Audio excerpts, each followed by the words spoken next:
JF అంటే వాళ్ళ J-10 fighter లాగా JF 35A ఫైటర్ ఇస్తుందంటే ఆగస్టు నాటికి 16 ఫైటర్లు వచ్చేస్తున్నాయి పాకిస్తాన్కి. చాలా పెద్ద వరం, మనకు పెద్ద పెద్ద వార్నింగ్ కూడా అది. వెంటనే ఇప్పుడు ఇండియా ఆమ్కా తయారవదు 2028 వరకే. వెంటనే ఇప్పుడు భారతదేశం వెంటనే ఈ 5th జనరేషన్ ఫైటర్ Su-57 కానీ F-22 రాప్టర్ F-35 కానీ అమెరికా నుంచి కానీ Su-57 రష్యా నుంచి కానీ వెంటనే కొనవలసిన అవసరం వచ్చింది. అది కూడా రెడీమేడ్ తయారైనే కొనుక్కొచ్చేయాలి, రఫేల్ కొనుక్కొచ్చేసినట్టు.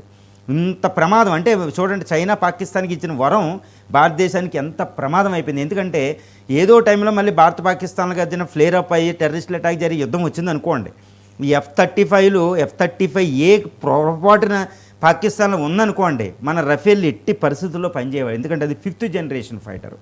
అందుకనే నన్ను ఇచ్చిన వరం మామూలు కాదు. ఇక రెండో వరం ఒకటి ఇచ్చారు. అదేంటంటే ఇప్పుడు ఖైబర్ పఖ్తూన్లో సింధు నది మీద ఒక ప్రాజెక్ట్ ఒకటి నిర్మిస్తుంది గత 2-3 సంవత్సరాలుగా చైనా, మహమూదా ప్రాజెక్ట్ అని. ఈ ప్రాజెక్టుని వెంటనే యుద్ధ ప్రాతిపదికన కొన్ని నెలల్లో పూర్తి చేసేస్తాం, మీకు సింధు నది వాటర్ రావడం లేదు కాబట్టి ఇంకో వరం ఇచ్చింది.